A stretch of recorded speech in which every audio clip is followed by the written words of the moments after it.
देखो rotational motion का एक नया टॉपिक है जिसका नाम है कपल। ठीक है, अब कपल का बेसिकली मतलब क्या होता है, इसका मतलब होता है टू या फिर बोले तो पेयर।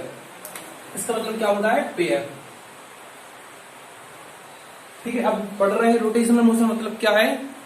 यहाँ पे किसी बॉडी को करना है, रोटेट करना है, तो रोटेट करने के लिए किसकी जरूरत पड़ेगी, हमें फोर्स की जरूरत पड़ेगी। ठीक है, अब सिंगल फोर्स से हम रोटेट नहीं कर सकते, किसी भी रिजिड बॉडी को प्रॉपरली रोटेट नहीं कर सकते, तो हमें किसकी जरूरत पड़ती है, यहाँ पे पेयर ऑफ फोर्सेस की, दो फोर्सेस को यहाँ पे अप्लाई करने की जरूरत पड़ती है। ठीक है, अब अगर अब बोलोगे हम सिंगल फोर्स से भी रोटेट कर सकते हैं, तो देखो कंडीशन देखो पहले क्या होती है। मान लीजिए ये कोई रॉड है, अगर इसका सेंटर फिक्स्ड है, ठीक है, तब तो हम इस पर फोर्स अप्लाई करते हैं एफ, तब तो ये बॉडी क्या करने लगेगी, रोटेट करने लगेगी। ठीक है, ये एंटी क्लॉकवाइज डायरेक्शन में रोटेट करने लगेगी। अगर मान लीजिए दूसरा कंडीशन क्या है, अगर यहाँ पे सेंटर इसका फिक्स्ड नहीं है, ठीक है, यहाँ पे फिक्स नहीं है, और इस कंडीशन में इसको फोर्स अप्लाई करती है एक एंड पे, तो ये बॉडी क्या करेगी, रोटेट ना करके क्या होने लगेगा, इसका एक एंड लिफ्ट होने लगेगा, यहाँ पे ये एंड क्या होने लगेगा, लिफ्ट होने लगेगा।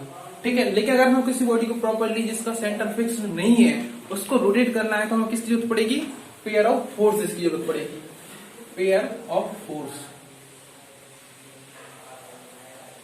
ठीक है, अगर हम किसी भी रिजिड बॉडी पर पेयर ऑफ फोर्स अप्लाई करते हैं तो क्या करने लगेगी, रोटेट करने लगेगी। इसी बॉडी को लेके चलते हैं, इसका सेंटर क्या है, फिक्स्ड नहीं है। ठीक है, यहाँ पे एक फोर्स एफ अप्लाई किया और यहाँ पे एफ अप्लाई किया, इस कंडीशन में क्या होने लगेगी, बॉडी इक्वली सेंटर से अपने रोटेट होने लगेगी। ठीक है, अब इसको इक्वली रोटेट करने के लिए क्या जरूरत पड़ेगी, जो ये फोर्सेस हैं वो क्या होनी चाहिए, मैग्नीट्यूड में सेम होनी चाहिए। इनको मैग्नीट्यूड क्या होना चाहिए, हमेशा इक्वल होना चाहिए। अगर मान लीजिए किसी का मैग्नीट्यूड ज्यादा है और किसी का कम है, तो ये एंड जल्दी नीचे जाने लगेगा, ये एंड जल्दी ऊपर जाने लगेगा। इससे जो इसका सेंटर है ये क्या हो जाएगा, डिसमैनेज हो जाएगा, कहीं का कहीं सेंटर चला जाएगा। ठीक है, जैसे इसका जो सेंटर यहाँ पे आ गया जबकि ये यहाँ पे था। ठीक है, अगर क्योंकि यहाँ पे तो जीरो फोर्स है और यहाँ पे एफ फोर्स है, अगर बेसिकली देखा जाए तो यहाँ पे f is equal to zero है, दोनों फोर्स क्या है, आपस में डिफरेंट है। इस कारण से क्या होने लगा, इसका सेंटर ऑफ मास, सॉरी यहाँ पे सेंटर इसका डिसमैनेज हो गया। लेकिन अगर हम इक्वल अमाउंट में जो इक्वल मैग्नीट्यूड की फोर्स अप्लाई करते हैं दोनों एंड पर पेयर ऑफ फोर्सेस, तो क्या होने लगती है, बॉडी यहाँ पे प्रॉपरली रोटेट होने लगती है। इसलिए जो पेयर ऑफ फोर्सेस होते हैं जो रोटेट करने के लिए, उसे क्या बोलते हैं, हम कपल बोलते हैं। ठीक है, तो इसकी जो यहाँ पे एग्जाम्पल देख लेते हैं। ठीक है, मान चलते ये पेन है, इसको हमें क्या करना है, रोटेट करना है। तो देखो जो हम इस पे फोर्स लगा रहे हैं, तो ऐसा करके रोटेट करेंगे हम उसको, तो देखो जो फोर्स लग रहा है वो क्या है, एक फोर्स ऊपर की तरफ लग रहा है, एक फोर्स नीचे की तरफ लग रहा है, नीचे की तरफ लग रहा है। ठीक है, तो इस कारण से क्या होने लगा, पेन रोटेट होने लगा। वैसे अगर हमें किसी बॉटल का कैप ओपन करना है, मान लीजिए ये कोई कैप है किसी बॉटल का, इसको हमें ओपन करना है, तो हम कैसे पकड़ेंगे इसको, कुछ इस टाइप से पकड़ लेंगे, इसको ऐसा रोटेट करेंगे। तो देखो जो हमारी पाम से जो यहाँ पे हाथ से जो फोर्स लग रहा है वो कैसा है, इस पे अपोजिट डायरेक्शन फोर्स लगेगा। एक फोर्स यहाँ पे लगेगा, एक फोर्स यहाँ पे लगेगा, तब जाके इस कैप क्या करेगा, यहाँ पे रोटेट करेगा। ठीक है, तो ये हमारा क्या है, कपल। ठीक है, अब कपल की कंडीशन क्या होती है, फर्स्ट कंडीशन होती है जो फोर्स हमने इस पे अप्लाई किए हैं वो क्या होने चाहिए, इक्वल एंड मैग्नीट्यूड होनी चाहिए, मतलब दोनों फोर्स का मैग्नीट्यूड क्या होनी चाहिए, सेम होना चाहिए। दूसरी कंडीशन क्या होती है, डायरेक्शन की, जो डायरेक्शन है वो क्या होनी चाहिए, जस्ट अपोजिट होनी चाहिए। ठीक है, एक की डायरेक्शन ये नीचे साइड है, तो एक की डायरेक्शन क्या है, ऊपर साइड। ठीक है, ये क्या है, हमेशा अपोजिट डायरेक्शन में है। और थर्ड कंडीशन क्या है, इनकी जो लाइन ऑफ एक्शन है वो डिफरेंट होनी चाहिए।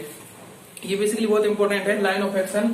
ठीक है, अगर मान लीजिए तो दोनों कंडीशन फुलफिल भी कर दी, और थर्ड कंडीशन फुलफिल नहीं है, जैसे लाइन ऑफ एक्शन अलग अलग है। ठीक है, जैसे यहाँ पे ये कोई कैप है, ठीक है, इसको रोटेट करा हमने, देखो एक फोर्स यहाँ पे लगाया और एक फोर्स यहाँ पे लगाया, तो देखो दो कंडीशन यहाँ पे फुलफिल हो गई कि जो फोर्सेस है वो इक्वल मैग्नीट्यूड है, अपोजिट डायरेक्शन है। ठीक है, लेकिन इसकी लाइन ऑफ एक्शन क्या है, यहाँ पे लाइन ऑफ एक्शन सेम है।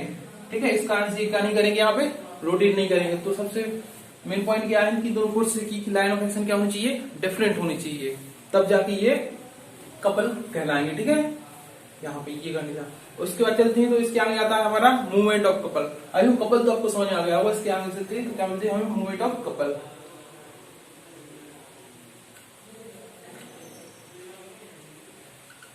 ठीक है, मूवमेंट का मतलब क्या होता है, जब भी किसी यहाँ फिजिकल क्वांटिटी के आगे जब मूवमेंट लगा देते हैं तो उसका मतलब होता है डायरेक्टली उसमें उस पे हमें आर का मल्टीप्लाई करना, उसकी परपेंडिकुलर डायरेक्शन का मल्टीप्लाई करना।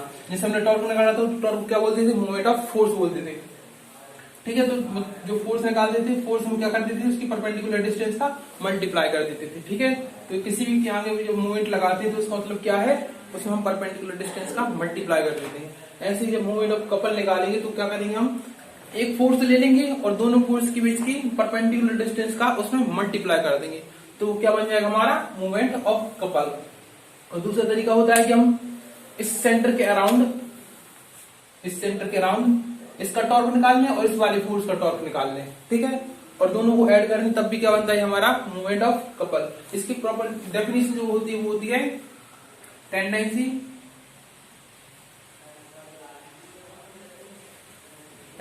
Of couple to rotate a body.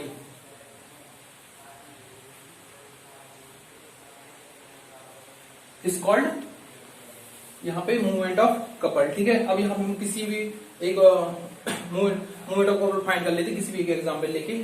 ठीक है, मान चलते ये बॉडी है, ठीक है, ए बी इसके क्या है, एंड है। ठीक है, इस पे हमने एक कपल को अप्लाई किया, तो एक फोर्स यहाँ पे एफ डायरेक्शन इसमें लग जाएगा और एक फोर्स क्या हो जाएगा, एफ यहाँ पे हो जाएगा। ठीक है, यहाँ पे इसका सेंटर क्या है, ओ। यहाँ से ये रिजिड सेंटर तो नहीं, लेकिन इस सेंटर अराउंड क्या करेगा, ये रोटेट करेगी ये बॉडी।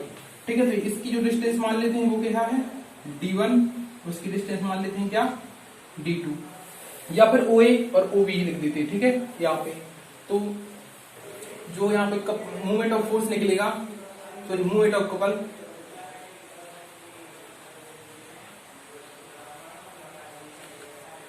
वो रहेगा इस सेंटर के अराउंड दोनों।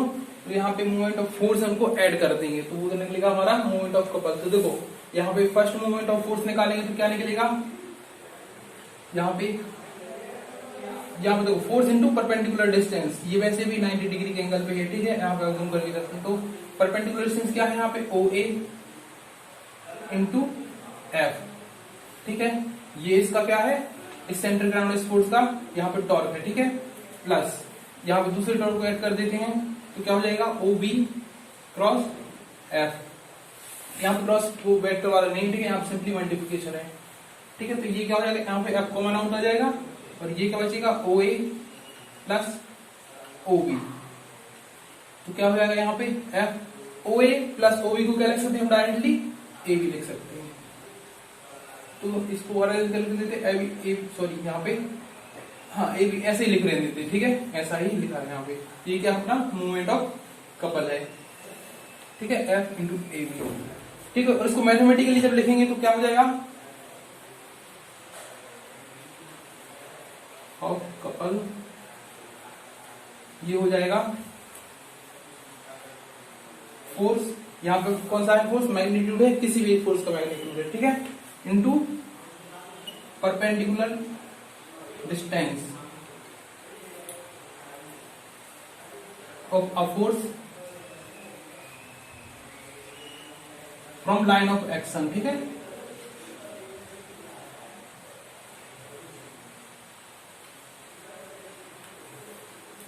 यहाँ पे जो ए बी है वो क्या है, परपेंडिकुलर डिस्टेंस दोनों फोर्स के बीच की, लाइन ऑफ एक्शन के मतलब दोनों फोर्सेस की लाइन ऑफ एक्शन के बीच की क्या है, परपेंडिकुलर डिस्टेंस है। तो ये हमारा क्या, कपल। इसकी यूनिट क्या होती है, फोर्स की यूनिट न्यूटन और डिस्टेंस की यूनिट क्या हो जाएगी, मीटर। तो यूनिट हो जाएगी न्यूटन मीटर।